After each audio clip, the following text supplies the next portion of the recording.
Hi, everyone. My name is Alex Pond with the UNM Division of Community Behavioral Health. Welcome to today's webinar presentation for the Safety Planning and Safety Training for Behavioral Health Providers webinar series. Just a couple of announcements before we get started. We will be recording this session. Please make sure your sound is muted during the presentation. If you have any questions, please submit them in the chat or feel free to unmute if Avi or Jen opens up the floor. For those requesting a CE or certificate of completion, I'll share an evaluation link in the chat.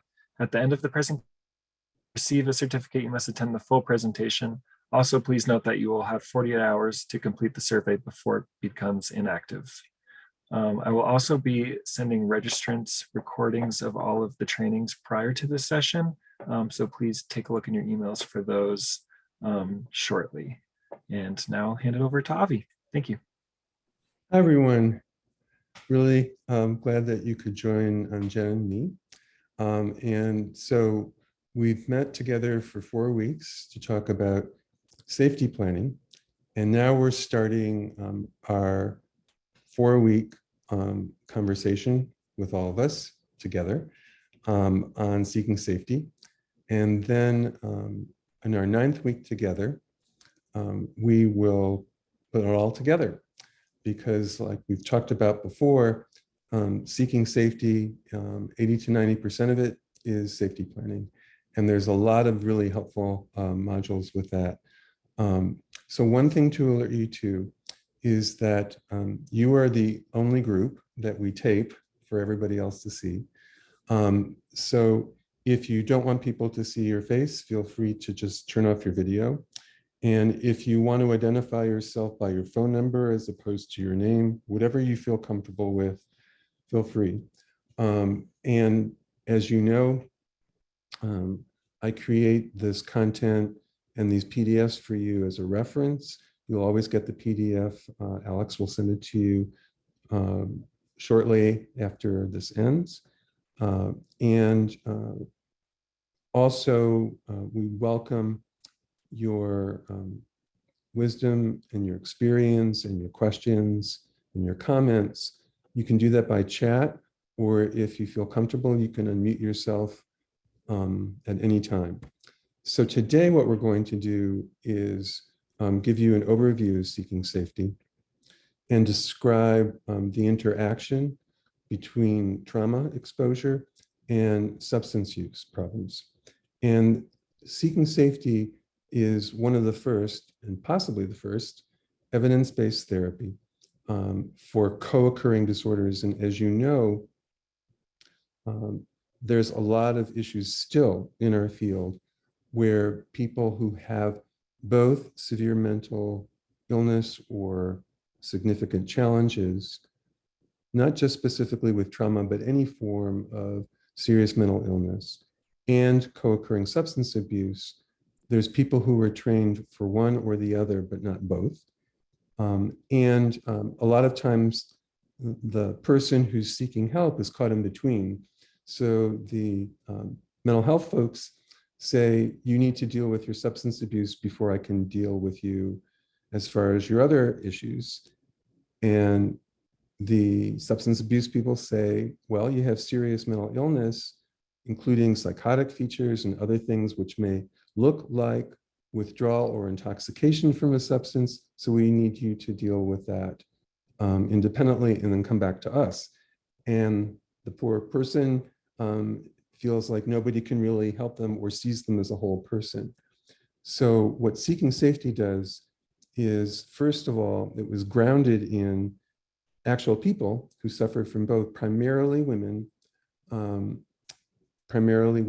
who had been suffering from chronic post-traumatic stress disorder, from a significant history, not a one-time event, often of sexual abuse or physical abuse, and also at the same time or around the same time developed substance abuse issues and found that their issues were not addressed, and no one really talked to them about the interaction of those two kinds of issues and problems.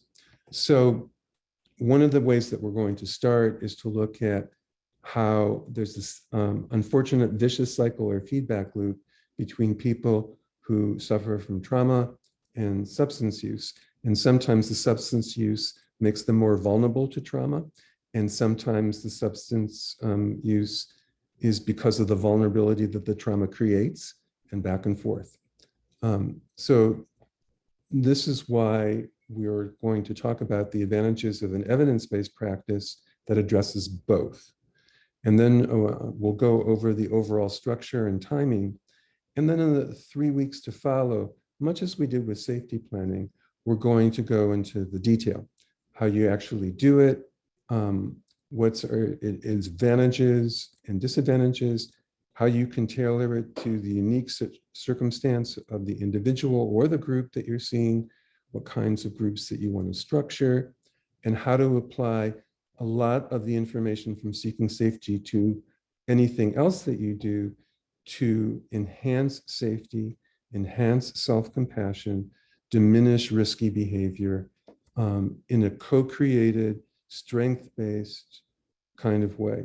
The other thing I want to say about Seeking Safety is it's one of the first psychosocial interventions that draws from a lot of schools like CBT and DBT and interpersonal therapy and solution-focused and motivational interviewing. But it also incorporates significant and extensive case management. And like you know, that's another silo that we often do, is that we have psychosocial interventions in isolation of case management with another person doing that, and they're seen as two very different activities. So a way to sum this up is, it's not only to have integrative treatment for co-occurring issues for the person, but it's also looking at an integrative approach to the whole person with all sorts of different kinds of interventions. So Jen and I have nothing to disclose. And again, you're going to get the PDF. So I'm only going to focus on things that I wish to highlight today. Seeking Safety is an evidence-based treatment that treats both co-occurring diagnoses of PTSD and substance abuse. Now, this is how it was originally devised, but it really is helpful for any kind of risky or difficult kinds of experiences that promote risky behavior and a lack of safety and security. So this treatment focuses on both diagnoses. Each condition is seen as adversely affecting the other, that feedback loop, that vicious cycle that I talked about. This model creates a balance between exposure to dual treatment issues while avoiding exposure to significant trauma memories. I put that in big bold letters because one of the things that we know is that in times past, the emphasis for people who had exposure to some kind of traumatic event that resulted in significant difficulties for them, the first thing that we did is ask them to tell their trauma story, to re-experience it, to re-expose themselves to the traumatic event. We now know that that's one of the worst things that we can do. The people who are most compromised by severe trauma actually lose all sense of themselves. They dissociate, they depersonalize, they derealize. Their defense mechanisms are telling them, I can't be in this moment. I can't actually live it. It's too overwhelming for me. I have to find a way to get out of that space. So the last thing that we want to do is enhance their lack of safety and their lack of security. That's why this is called Seeking Safety. Safety first, safety primarily. That's the focus of this treatment. Not graded exposure, much less full-on exposure therapy. So I also need to explain that this is not Seeking Safety training, which is very different. That's Seeking Safety to look at adherence to the model, for looking at research about the effectiveness of this. What Jen and I will be doing in the next number of weeks is Seeking Safety implementation.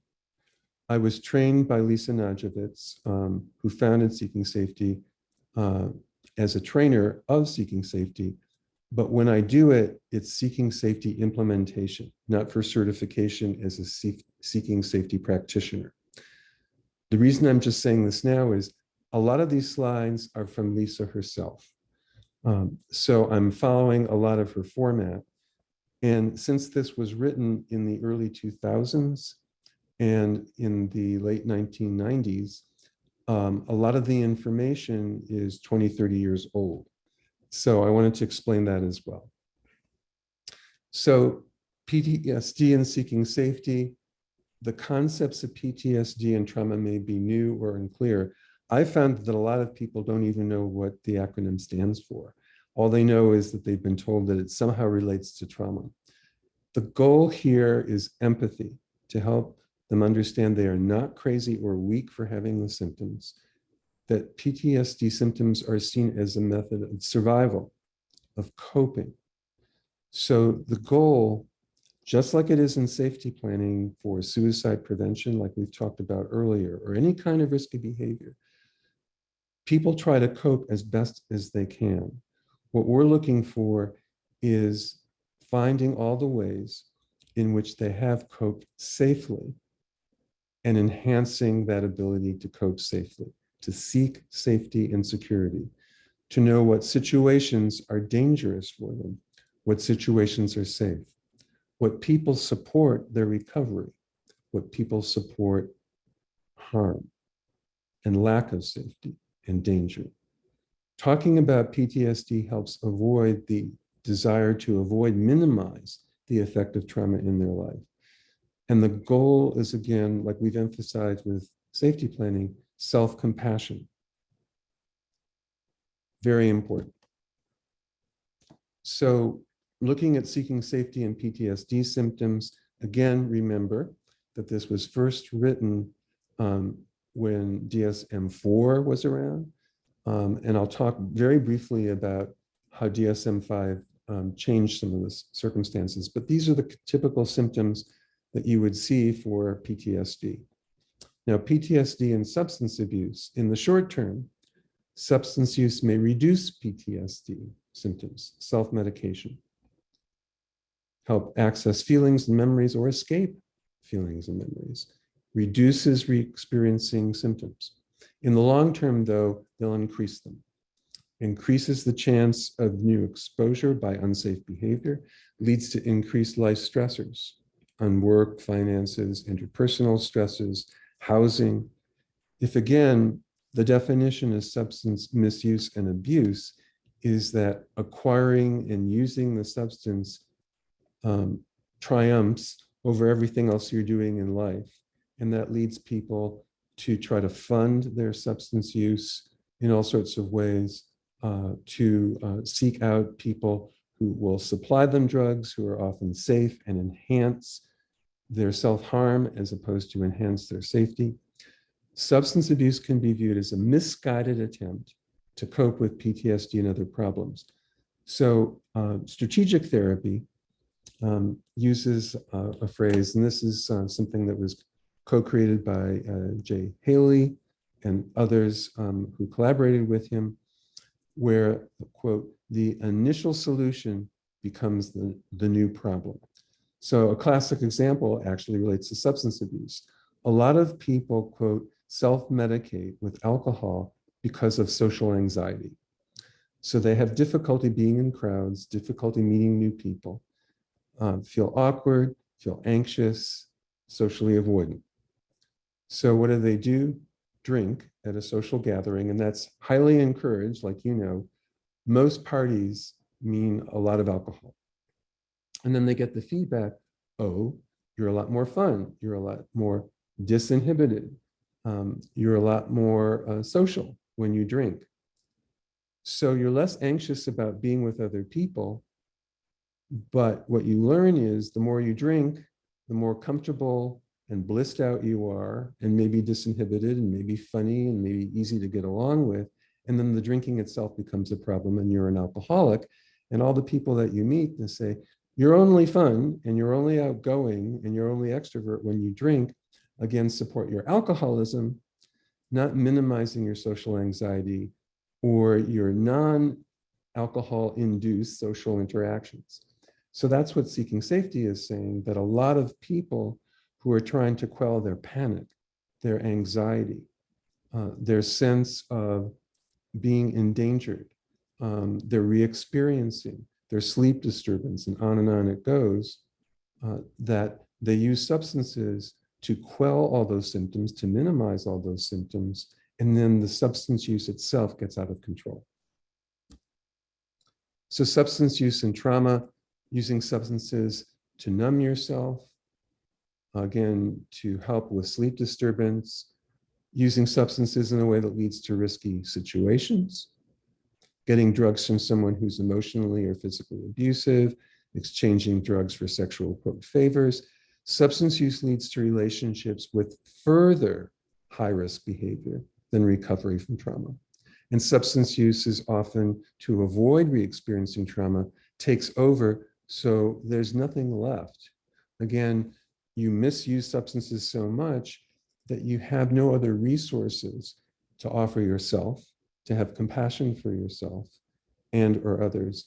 And speaking of compassion, being more and more dependent on drugs makes you less compassionate for yourself, and you feel more worthless, more helpless, and more hopeless. So this is an acronym that Najavitz came up with, that she has on a poster in Seeking Safety Rooms, to look at, do you have a problem with substance abuse? So it's sort of like her version of some of our screening mechanisms for looking at substances. Your quantity of substances used, you are unable to control your substance use interferes with your responsibilities, your time is devoted to seeking the substance, to using the substance, you need more of the drug to obtain the same effect, tolerance, other aspects of your life have been damaged by substance abuse and use, physical withdrawal symptoms. So what she's really talking about here is abuse, dependence, tolerance, and withdrawal in this kind of acronym. And as we know, those are sort of the contributing factors to tell us how serious the substance use is. Each interferes with the other. Each of the disorders makes the other more likely. Treatment outcomes for people with PTSD and substance abuse are worse than for other dual diagnoses and for substance abuse alone. Becoming abstinent from substances does not resolve PTSD. Some PTSD symptoms become worse with abstinence. And I'm sure you can all think of many, many examples of that. But it's also that a lot of times the withdrawal from a substance, like if you are using any kind of sedative, hypnotic, like alcohol, to numb yourself, right? When you withdraw from that, what's the withdrawal symptoms? Paranoia, agitation, panic, just like when you're experiencing trauma. PTSD symptoms are common activators of substance use, and like we know, re-experiencing can be very, very subtle and often even not conscious to that person. So they smell the cologne or the perfume of someone in the room, and that reminds them of when the abuse took place and who the perpetrator of the abuse was like, or they see someone even from a distance who may be that person, and they feel filled with that circumstance of re-experiencing. People with PTSD and substance abuse are vulnerable to repeated traumas, which in turn can lead to more substance abuse. Perpetrators of violent assault use substances. We all know recently about Bill Cosby, and he always used some kind of substance to dissociate and disinhibit his victims repeatedly over decades. So there's so many problematic interactions between the two. And both situations produce a profound need to be in an altered state because reality is just too frightening and too difficult to negotiate. Two main themes of both disorders are secrecy and control, which we know are significant dynamics. So we know how substance use prevents healing. And I want to briefly go over that last phrase. Healing from PTSD requires all of your care and attention. Substance abuse keeps you stuck, and vice versa. Okay. So reframing substance use in the sense of self-medication Just like we talked about with suicidality. Suicidality is a coping skill for people who say, my life is so miserable and I've tried everything to change it and it just won't change. I can't stand the suffering. I don't know what else to do except to end my life. For people who have serious and significant issues with repeated trauma, where they're really suffering, their only answer that they've found that gives them some kind of relief is using some kind of substance. But again, the substance actually promotes less safety and more risk, an escalating cycle. And here's the key message that Najavitz is trying to convey, is that literally nothing has to inevitably lead to substance abuse. There are other ways of coping other than substance use and abuse. So she proposed this integrated treatment. And one of the things that is common sense, but that she did, is she looked at people who had both issues. And again, this was primarily women who suffered from either childhood or adult sexual abuse and battery and physical abuse, who developed significant substance abuse as well, and found that the vast majority of them preferred treatment that would address both issues and their interactions. Okay. Compared to consumers without co-occurring disorders, consumers with co-occurring disorders were more likely to be hospitalized, violent, incarcerated, homeless, infected with HIV, hepatitis, and other diseases. Integrated treatment is associated with reduced substance use, improved symptoms of mental illness, better functioning, decreased hospitalization, increased housing stability, future arrests, and improved quality of life. Now, notice that in housing stability, one of the things that was really helpful that Najavitz, remember I talked about focusing on case management. This is one of the first psychosocial interventions that emphasizes supported housing and supported employment. To look at, again, like we talked about for safety planning, reconnecting, restoring a sense of meaning and purpose in life, the installation of hope, the installation of self-compassion, and meeting basic needs.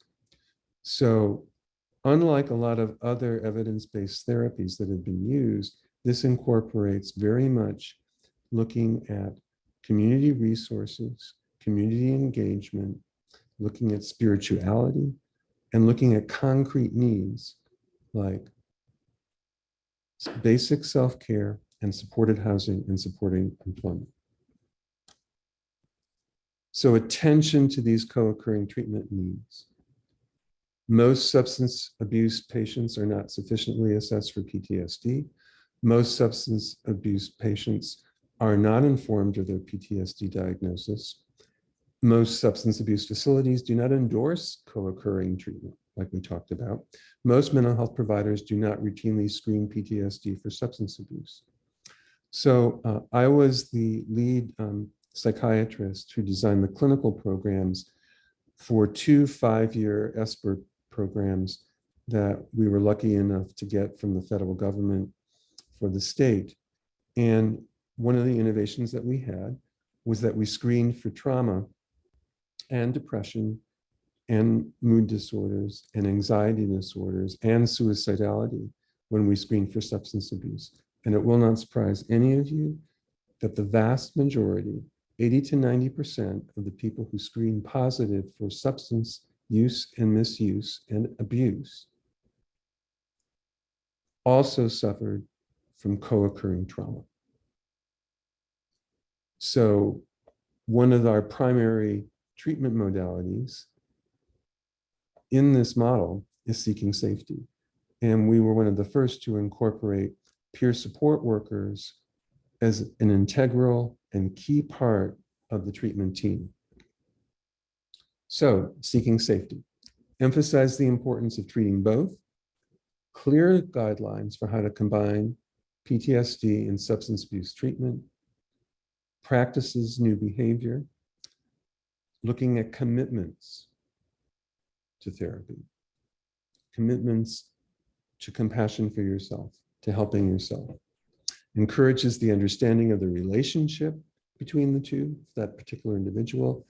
It incorporates cognitive behavioral therapy and also dialectical behavioral therapy and personal therapy, case management, solution-focused treatment, emphasizes skill development and enhanced and improved coping responses. Again, big bold letters, does not include exposure to trauma thoughts. It is the first treatment for PTSD and substance abuse with published outcome results in the late 90s. So the manual, which is written for the general public, it's not just a therapist manual, it's for a consumer, client, patient manual, for a person manual. The 25 topic areas address recovery and coping skill development. The topic areas are evenly divided among issues that relate to cognition and thinking, behavior and action, and interpersonal domains. This is really important too. Most of the previous therapies that were used, either for substance abuse or for trauma, did not focus on interpersonal domains and the social environment. There's a big focus in seeking safety on who are your supports for your recovery and who are your supports, quote unquote, for your self-harm and your risky behavior and your abuse. Each topic includes safety-oriented skills related to both PTSD and substance abuse. And each topic is independent of the others and can be presented in any order.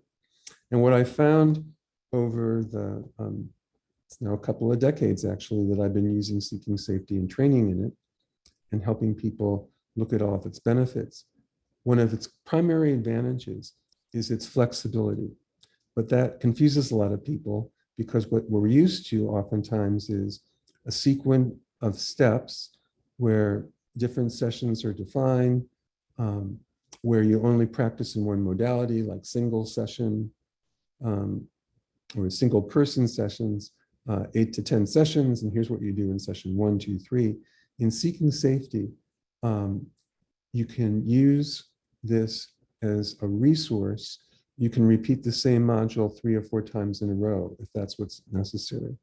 For a group, you can focus on, again, one module week after week. You can go in a particular sequence, but it's not meant to be practiced in a linear kind of fashion. It's really that you're trying to fit whatever you're doing to the moment of what that person or that group of people need. So it can be used in group, in individual, people can go back and forth. And again, you can use Seeking Safety for all sorts of other therapies and modalities and interventions that you're using, which is why we're talking today, so that when you're doing safety planning, you can call up on a lot of the Seeking Safety manuals and handouts to help you do the education and the training and the improvement and the rediscovery of somebody's individual coping skills or distraction skills, or how to determine if somebody is approachable and supportive or somebody is dangerous and harmful to them. Here are all the different modules. And what we're going to do is give an overview today, and then the next 2, 3, and 4 sessions after that, right? We're going to be going in all these detail, homing in on certain of these elements to show you how to incorporate them in your practice. And then again, 5 weeks from today, we're going to tie this in with the safety planning paradigm and template and show how they're back and forth and back and forth. You can use them at will. So the basic thing I want to give to you is that Seeking Safety is a wealth of resources for you to do for anybody that you see. Whether you're using acceptance and commitment therapy, or you're using behavioral therapy, whatever it might be, Seeking Safety has something to offer because It's not creating things new out of whole cloth. It's really an integrative mix of previous kinds of interventions. So the three-stage model of recovery is safety first.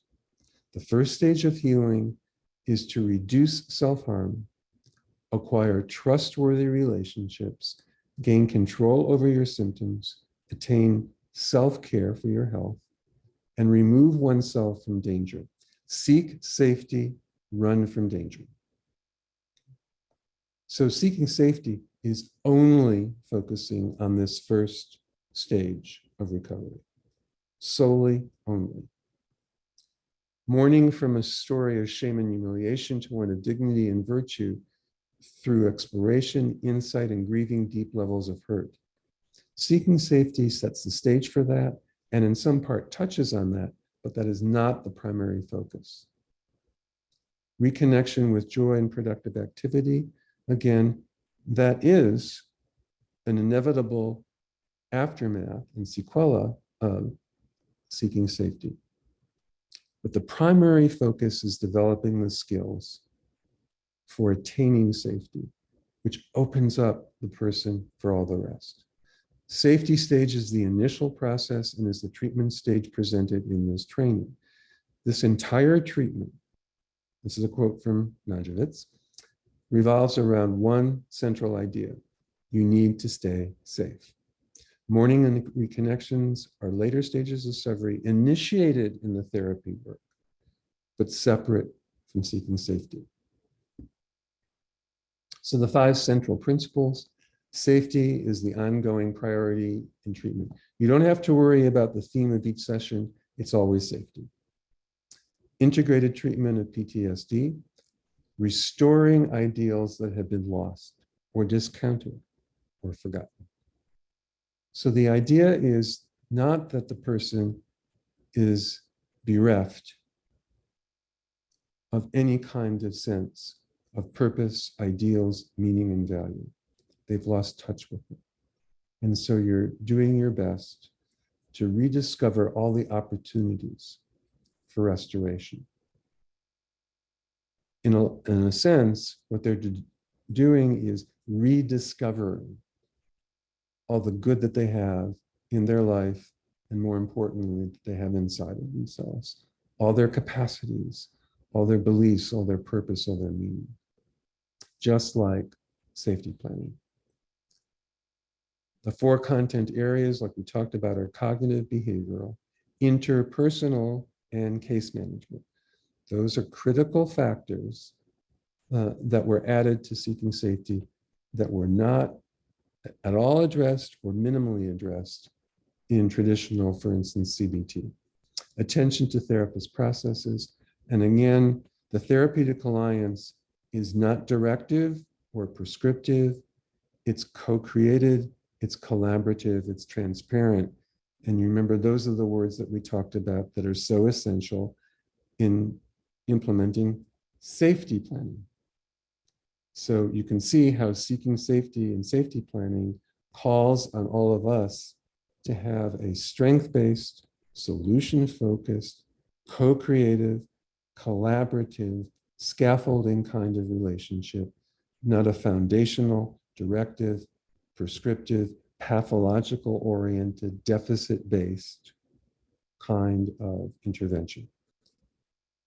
Thematically and vision-wise, they're identical. Focusing on potential rather than pathology. Simple everyday word, practical solutions to problems. Relate the material to current and specific problems. This is, again, we're not archaeologists in this treatment. We don't spend a lot of time at all excavating the past history of trauma and difficulty and abuse. What we focus on is what's happening in their lives right now, and the simple, direct, elegant kinds of changes that open up the whole change process, one small step leading to another, to get them to the place where they need to be and want to be. And like any other time-effective therapy, we make the best use of time. And in seeking safety, there's again that emphasis, like all the time-effective therapies. I don't like the idea of time limited, as if we're doing a limited kind of therapy, or brief therapy. The focus is not the brevity, it's make the most of each moment, which is a goal that we want to have for people as well in day-to-day life. Enjoy life, make the most of it. So the other part of that is seeking safety, as a lot of you may know, has been used with the, quote, chronically mentally ill and structurally homeless population. So sometimes you only have a chance to do one intervention, like we talked about with safety planning. So there's not this huge amount of history taking, triage, screening, and assessment. We view them, everything that we do is an intervention to help them seek safety and security and to enhance their sense of recovery. What makes it different is we're focusing on safe coping strategies, the present moment, specific problem behaviors, and treating the PTSD concurrently at the same time. Not part of seeking safety. And I'm repeating myself, but this is what distinguishes it. No exploration of past trauma and trauma memories, and no interpretive psychodynamic work. This is not a psychodynamic kind of trip. The number one goal is helping you become safe. What does safety mean? Managing trauma, coping with life without using substances, taking good care of yourself, find safe people who support you, free yourself from people who abuse you. Prevent self-destructive acts, find ways to feel good about yourself and enjoy life. Think about what safety means to you. That's where we start. One of the things that Seeking Safety has, and you put this as a poster in your room, hopefully, whether you're doing individual or group, is there's more than 80 safe coping skills. Now, this isn't just like an exhaustive list that they have to slavishly follow. This is more to inspire them. Remember that we talked about in our safety planning, the reasons for living inventory. It's not that we're endorsing that people look through that list and follow every single one. It's more just if they have difficulty coming up, and some people will say, I don't know how to keep myself safe. I don't even know what that means. These are some examples. And I'm giving you some of the ones that are most common. How to ask for help, how to inspire yourself, how to leave a bad scene. That's really important. How to know that something is dangerous and leave it before it gets out of control. How to keep going, how to make a commitment to your recovery and to your safety. Choosing self-respect, taking good care of your body, listing your options. And there are many. Creating meaning, looking for meaning and purpose, doing the best you can with what you have, setting boundaries, compassion for yourself, talking yourself through it, seeking understanding, not blame. If one way doesn't work, try another. That's a mantra from solution-focused treatment. Alone is better than a bad relationship. Really important. Create a new story, narrative therapy. Avoid avoidable suffering. Ask others for help. Watch for danger signs. Protect yourself. How to do self-soothing. Sound familiar? Again, safety planning. Stay safe. Stay safe. And notice the thing is here, stay safe, meaning that there's a hypnotic kind of indirect assumption that you are safe now, how to remain safe, as opposed to that you never knew how to stay safe. Recovery tasks involve this education about what PTSD is, what substance abuse is, what their interactions were, how one feeds the other and relates to the other, present time orientation, the impact on their personal life, dealing with urges and cravings, focusing on self-care, attention to relapse prevention, all aspects of recovery that are common to recovering from both PTSD and substance abuse. Developing a commitment, master coping skills, utilizing safety planning, reporting unsafe behavior, asking for help, and utilizing a safety contract to help yourself respond to urges and cravings. Safety is the primary theme. You can see that over and over again, the same thing is repeated over and over again. Focus on supporting and facilitating safety themes. In addition to cognitive behavioral approaches, the teaching of grounding skills. And Jen and I can attest to that's the grounding and centering element of seeking safety is incredibly useful for anything that you do. Whether you're seeing somebody who's agitated in the emergency room and you don't even know what problems they're having, grounding and centering are important skills to self-soothe and to disengage from destructive urges, emotional pain, and feeling overwhelmed. In the therapist process, we've talked about this in safety planning, so I won't belabor it, but it's again, co-creating that the work should come from the people that we're trying to help. If we're trying too hard, right, then that means we're doing too much work and we're being too directive and too prescriptive, and we're also making them depend on us as opposed to realize that they can depend on their own best self. So the session format is that you check in. Najavich uses some kind of quote to establish the theme of the treatment. And one of the things that we want to say, first of all, is that the manual is again created mainly for white, upper middle class, college-educated folk when it was first tried out. And it was written a couple of decades ago. So the quotes are maybe from poems or from literature, and they might not be meaningful to any of the people we see. So all we're wanting to do is finding a focus for the group. And you can co-create that in the moment with the group that you see or the individual that you see. Focusing on the topic at hand. Just like any effective use of our time, we want to have a theme and a focus.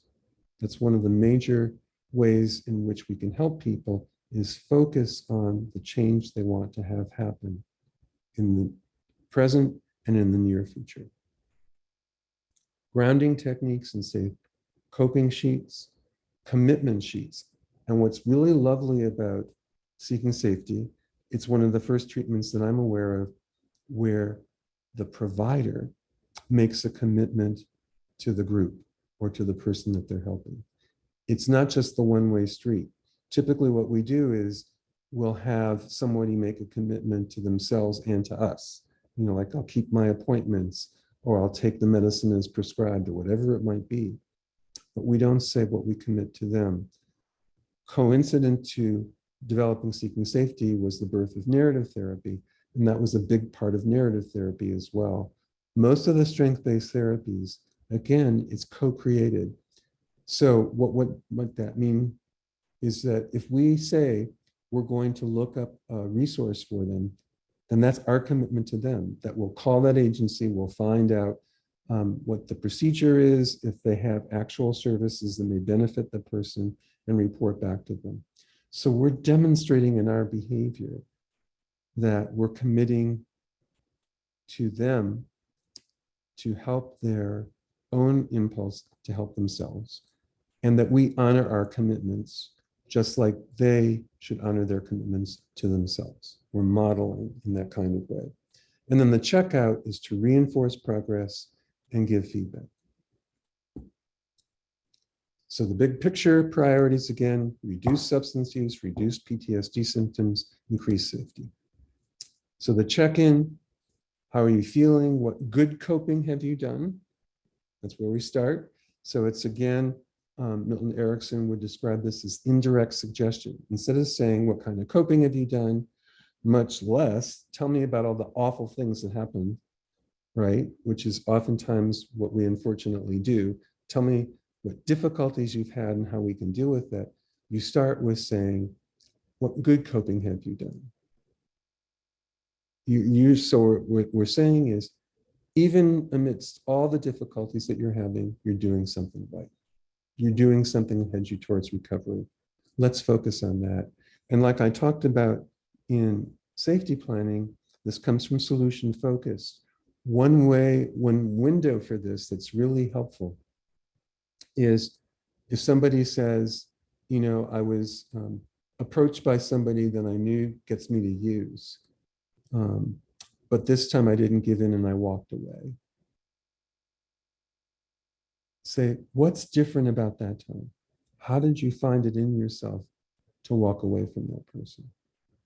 And it could be that they were looking like they were really out of control, or they were angry, or I was frightened, or it could be that it was dark, or it could be that I thought a lot about the last time, and this time I wanted to do something different. But we're curious about good coping, when they learned what was dangerous, when they learned what was safe. Did you complete your commitment? And then as part of the check-in, we say, here's the commitment that I completed on your behalf, whether it's for a group or for an individual. So we start with checking in, looking at good coping, looking then next at anything that's unsafe. And did they follow through? And as part of the following through, if we learn that whatever they agreed to, they didn't do, then we didn't do a good enough job during the session, like we always should, about what might get in the way. Are you sure that you're committed to doing that? Does that really speak to you? Are all the things that you need to do to pave the way for that? You don't have transportation. You don't have, permanent housing. So there's all sorts of ways in which you can't possibly do this. Let's be more modest about what we expect. What got in the way of you practicing your grounding and centering skills? We always want to look at, not assume that people are going to just faithfully do what we ask them to do, or what we suggest that they do, or what they say that they will do. We always want to look for anything that might get in the way and alternatives that will not be an issue for them that they'll actually follow through with. And then always updating new resources that we find out. And one of the things that's lovely about a group is somebody can say, well, this food bank is really great, or this shelter was really great, and really protected me. And I felt really safe bringing my kids there when my ex was really threatening all of us. We want them to share resources with each other. And we're always updating our resources based on the people that we see and their experience. Then the treatment session focuses on that theme, could be a quotation, the handouts related to that theme. We demonstrate it, whatever the skills are. We talk about tailoring it to each particular individual. Then we brainstorm how they can help with those specific situations. We practice, we do behavioral rehearsal. We go through the obstacles and the barriers to implementing this. And then based on feedback, and again, in a group, we can have them brainstorm with each other. All of us have different strengths and different issues. And one of the wonderful things about group is, so let's say that Jen has great difficulty figuring out how they can handle a situation that makes them anxious. And I'm pretty good at that, but I have a lot of difficulty asserting myself. And Jen has less of a problem. We can teach each other. We can share with each other how we cope. So part of the trick of this is always falling back on the group or the individual's resources first. And our job is to help them brainstorm. Our job isn't to come up with alternatives. Our job is to stimulate their ability to do that, to offer them all this sense in which they can draw on themselves and their natural supports and their own communities. And then the checkout is name one thing you got out of today's session. Remember, with safety planning, we always end with what's the most important thing that you learned about why you want to keep on going, why life is worth living, why you have some hope that things will get better. So here what we're saying is name one thing you got out of today's session that makes you feel more confident that you can keep yourself safe. What's your new commitment? What community resource will you access and will you visit? And then this commitment to your recovery. A commitment is a promise to yourself, to your recovery, and to your therapist. If you cannot complete your commitment or need to change it, be sure to leave your therapist a message before your next session. Again, so you can get some kind of coaching, some kind of help about what to do different. There's always a different thing that you can do to promote your recovery. Always hope. The core concepts: stay safe, respect yourself. This is again a poster that you can put in your therapy room. Stay safe, respect yourself, use coping, not substances, to escape the pain, make the present and future better than the past, learn to trust, Take good care of your body, get help from safe people. To heal fully from PTSD, become substance-free.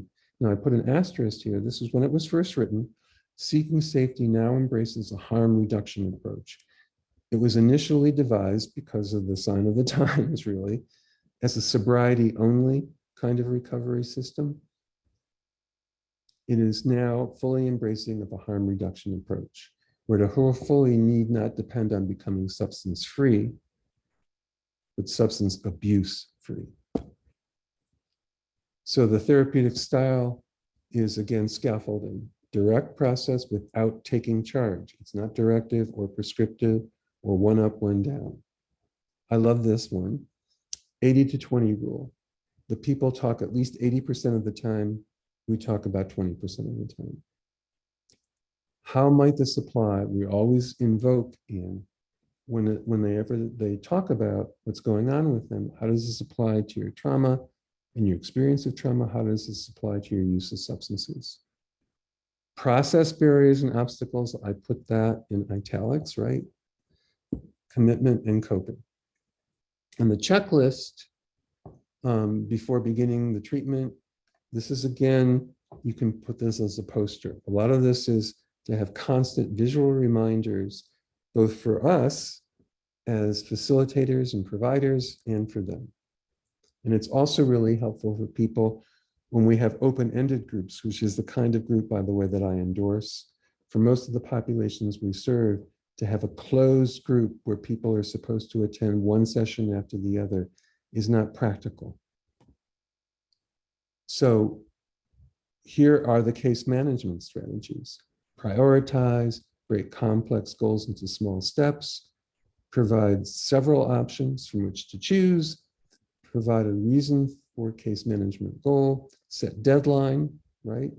You always have to have some kind of sense of what's achievable and what kind of time limit.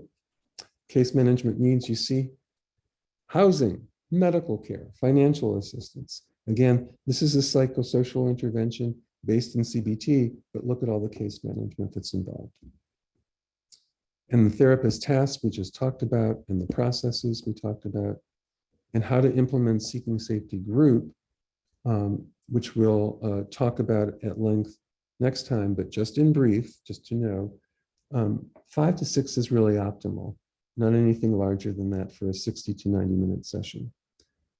Selecting which topics to use, what order to offer them, and we do that in the moment, right? Which means that we have to have familiarity with all that Seeking Safety has to offer to decide what is the best fit for that person or that group at that particular time. Cultural adaptations, implementation for clients with lower reading skills. So how to accomplish that. And we can all rewrite the handouts in the kind of language that's meaningful and helpful to the people that we see. Now, one thing I will say about scheduling is, I think, especially in Seeking Safety that's used for people who have temporary housing or difficult life circumstances where life is relatively unstable and unpredictable, I would say that flexible and open-ended kinds of either individual sessions are best. When we know that scheduling things in a fixed way is better for us as far as our schedules, but if we're really trying to help people, especially people who suffer from severe trauma where they've learned not to trust anybody easily, and they're living in chaotic environments, and they're using substances which make it difficult for them to follow through in any kind of regular and organized fashion. We're doing a great disservice if all we offer is something that's highly inflexible and rigidly scheduled. We want to meet people's needs. Site-specific refinements, gentle reminders about group meeting times, individual sessions maybe after every group as needed, trauma-specific service plans. We want to have trauma-informed care systemically. And if you only have one or a few sessions, here's the modules to emphasize, which is what Jen and I will be talking about next time that we see you, is focusing on safety, PTSD, which is really psychoeducation about what PTSD is and how you can take back your power when you were put in a powerless, abusive situation. How to learn when substances control you as opposed to you control substances. How to detach from emotional pain. How to dissociate in a mindful, conscious kind of way by grounding and centering yourself. How to ask for help. So, a review of the topics. Here's more information about what all the different topics are. And then how seeking safety works in all these different kinds of settings, which I alluded to, focusing on strengths, on the present, on the future, try again. It's an optimistic, hope-instilling treatment. Again, life worth living. You see how this totally connects to what we were talking about in safety planning, the installation of hope. And here's the website, treatmentinnovations.org. That's the Seeking Safety Manual. And now we'll end for today. And I think Alex has just kindly posted the CE survey link. And here is the QR code for those of you with smartphones if you want to enter into the link that way. I very much hope that you'll join Jen and me for the next 4 weeks, where we're going to go into all the details about how to implement seeking safety. We'll hone in on a lot of these modules and topics which are uniformly beneficial to all the people that we see, and then tie it all together and reconnect it to safety planning. And I'll probably be guilty of reconnecting it to safety planning all the time that we're talking together. Thanks so much, and feel free to reach out to me and Jen through our emails in the meantime. Alex, take it away. Thanks everybody for joining us